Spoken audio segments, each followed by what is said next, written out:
Hey everybody, it's Doug Green and I'm the publisher of Technology Reseller News. And I'm very pleased to have with me today Hartland Ross of eBridge Marketing.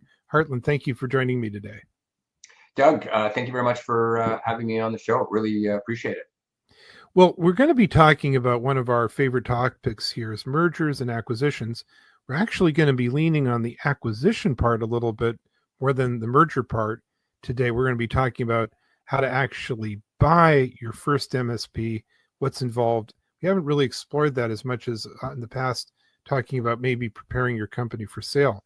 So we're going to be looking at it from a different point of view, but so I want everyone to stay put and hear more about this. But first, what is eBridge Marketing? So, Doug, we started in 2001, shortly after the dot-com boom, and we started as a marketing company for IT firms, and we cut our teeth in the web hosting space and infrastructure, data center operators, and so forth.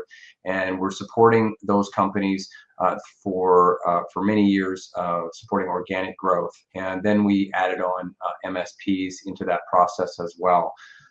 But the interesting thing was that we were finding that as time went on, organic growth was sort of stagnating to some degree. It was becoming more competitive and certainly far more expensive. And groups were coming to us asking for alternative ways to grow, particularly around acquiring other companies that might be interested in having a conversation. And so initially it was somewhat informal, putting some of these conversations, these groups together, but it soon became apparent that there was more to it than just a few individual groups, and that there was really a large market for consolidation. And so what we saw happening in the hosting space has sort of now been happening here with a vengeance in the MSP space. And so we've been operating as a M&A advisory firm now since about early 2000s, I guess, after we started our marketing firm.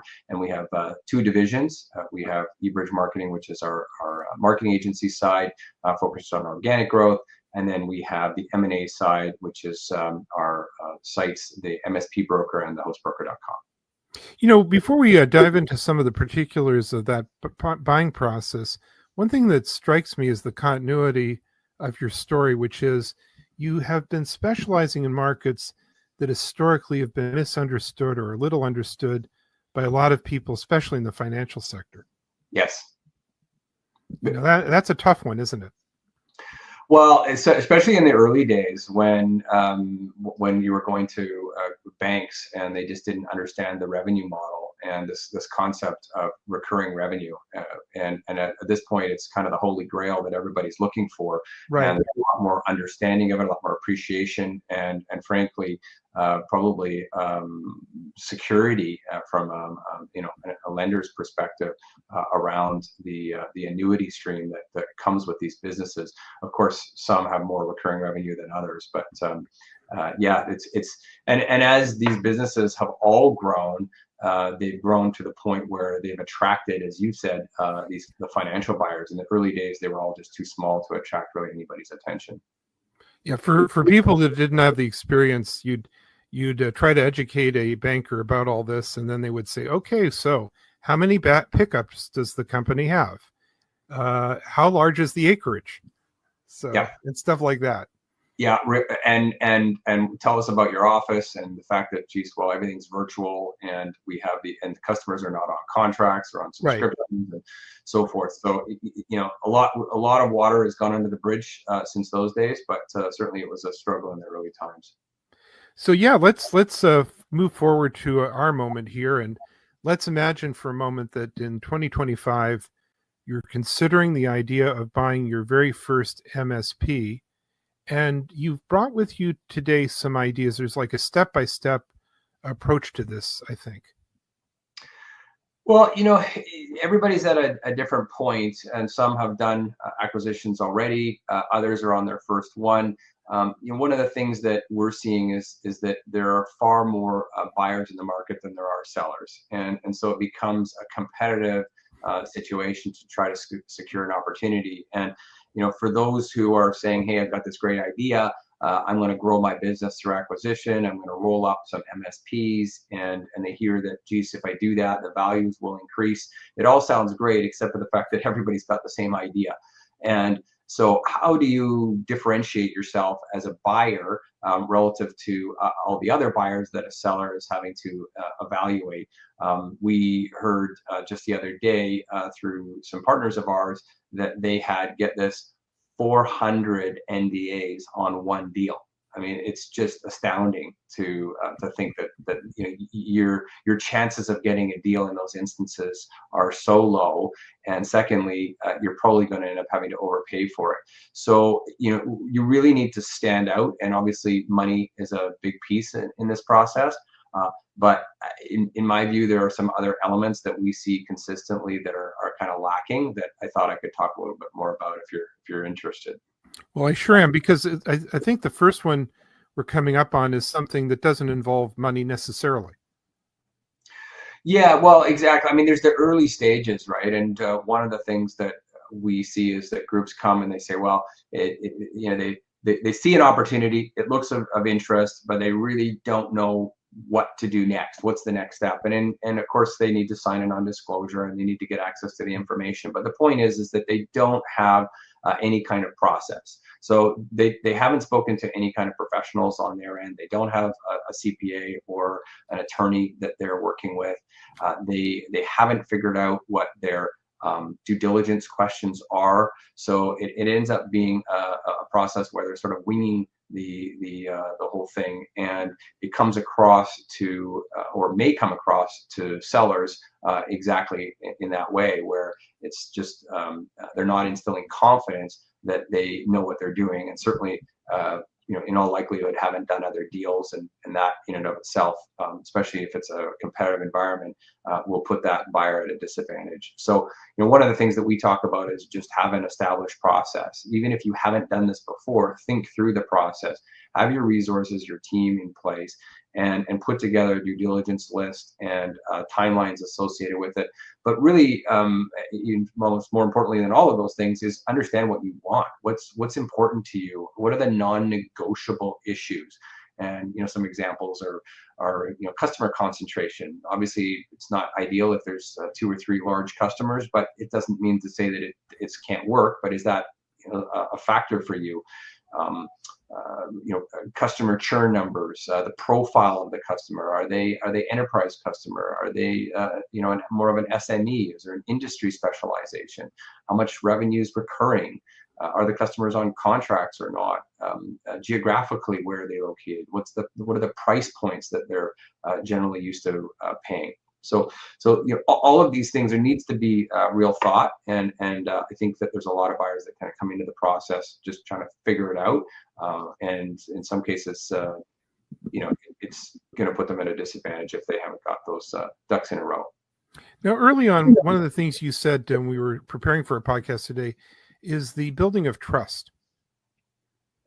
So this is something that I've spoken about many times, and it's something that I was talking about at a conference here in November. And I really think that a lot of times deals fall apart based on trust, and the trust needs to go both ways. The buyer needs to feel that the seller is candid with them, that there's no skeletons in the closet, that the information as presented is being presented at least in good faith. Doesn't mean to say that everything's 100% accurate. Sometimes it isn't, and sometimes information changes. But if there is a change, that the seller needs to be forthcoming with that information. But similarly, the buyer needs to instill trust as well. So hence my point here about having an established process. Talking about financing, being transparent about where the financing is coming from, any sort of contingencies and timelines associated with that, especially if you're using external debt financing, particularly the SBA process. But really, trust kills deals, and so the other one you've probably heard of is time kills all deals.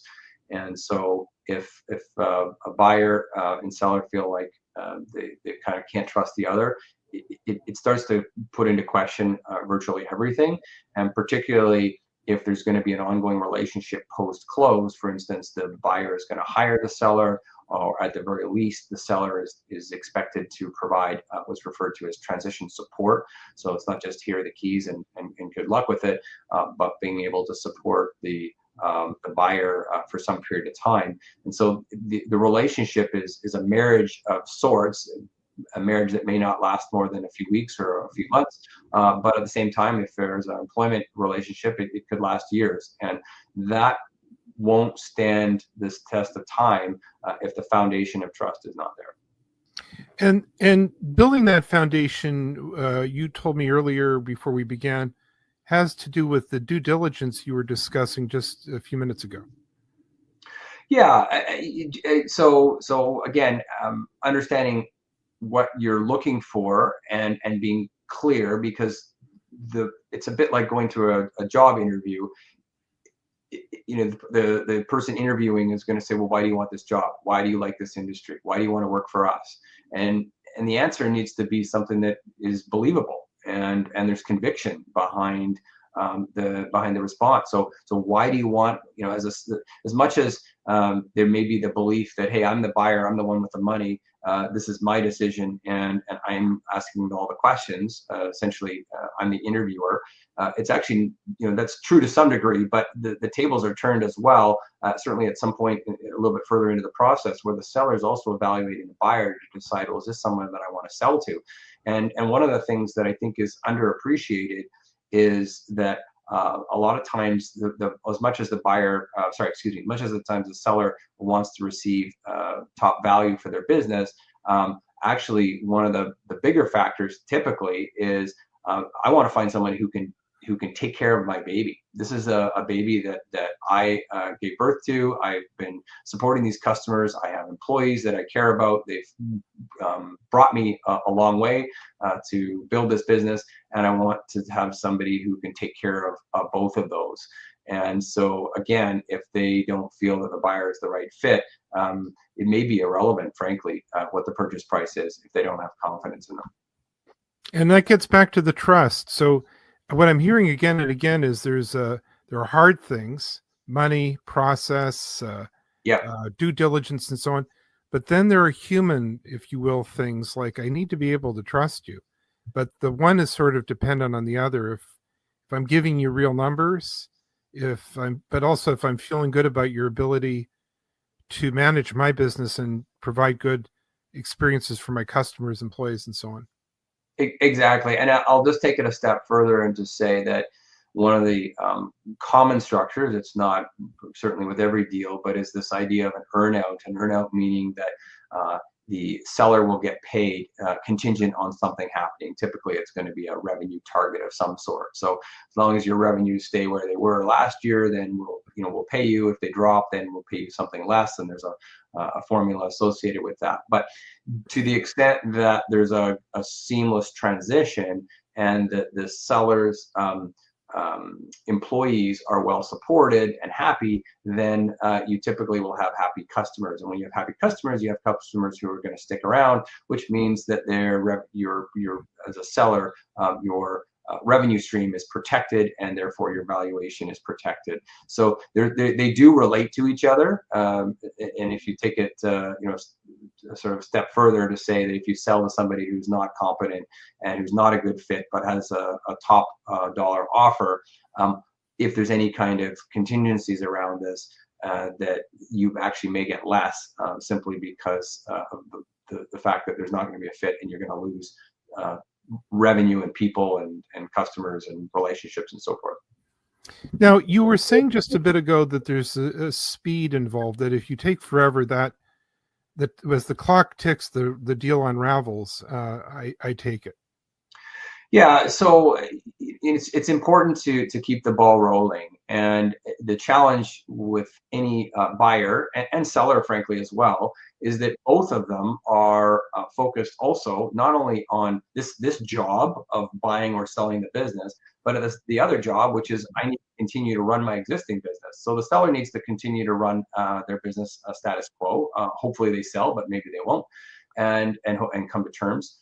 and the buyer needs to continue to run their business, obviously. And so, particularly in a situation where it's an owner-led business and the owner is wearing multiple hats, and whether it be the buyer or the seller, and so they're involved in decisions, things happen, right? There are fires, there are outages, there are issues, and Yep. if they're sort of distracted going, and also there's personal life, right? We all have whether it be holidays or whatnot that are coming into play as well.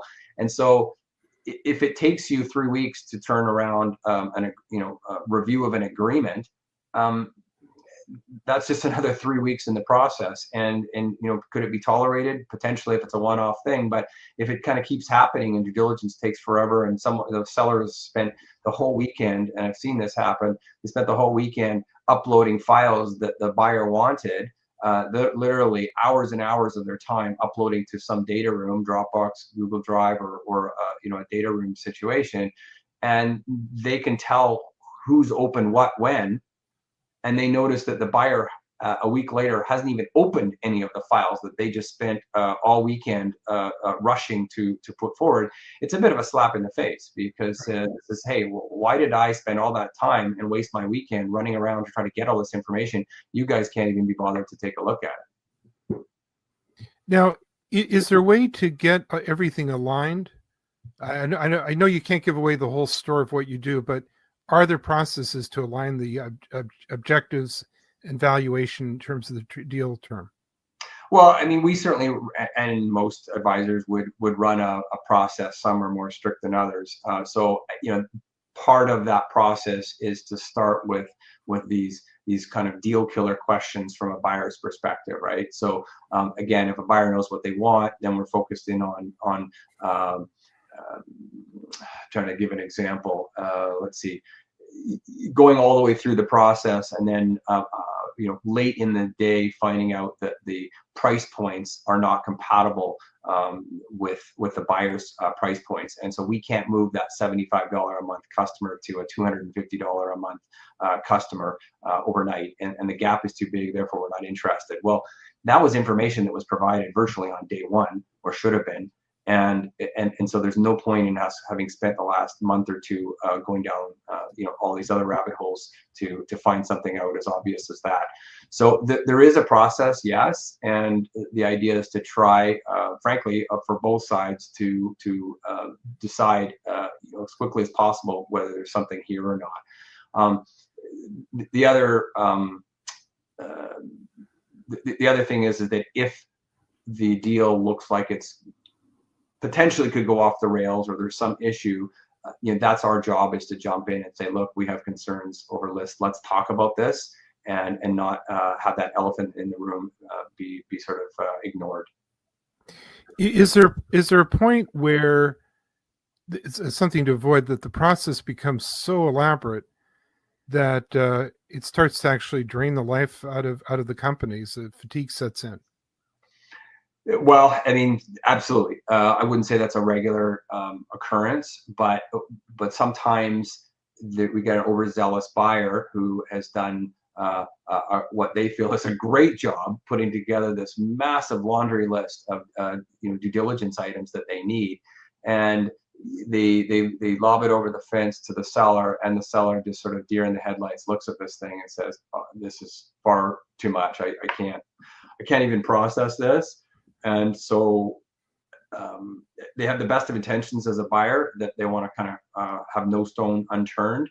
But you also need to recognize that depending on the size of the business, some of those things may not be relevant. And so you need to have almost a sort of a scaled down version that's appropriate for the deal size. So take your due diligence list and whittle it down to the things that one, are relevant for the deal, and two, to have a sort of a phased approach, right? So these are the things we need now, and then, hey, if we're still interested, then phase two will come into play, and you can provide those items. So that way it ends up being more manageable, and also, if there's going to be an issue, let's discover those things earlier on.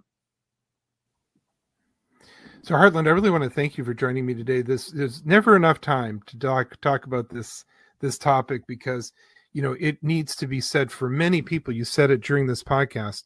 It's not just some money. It's not just an asset. You're not selling or buying a car.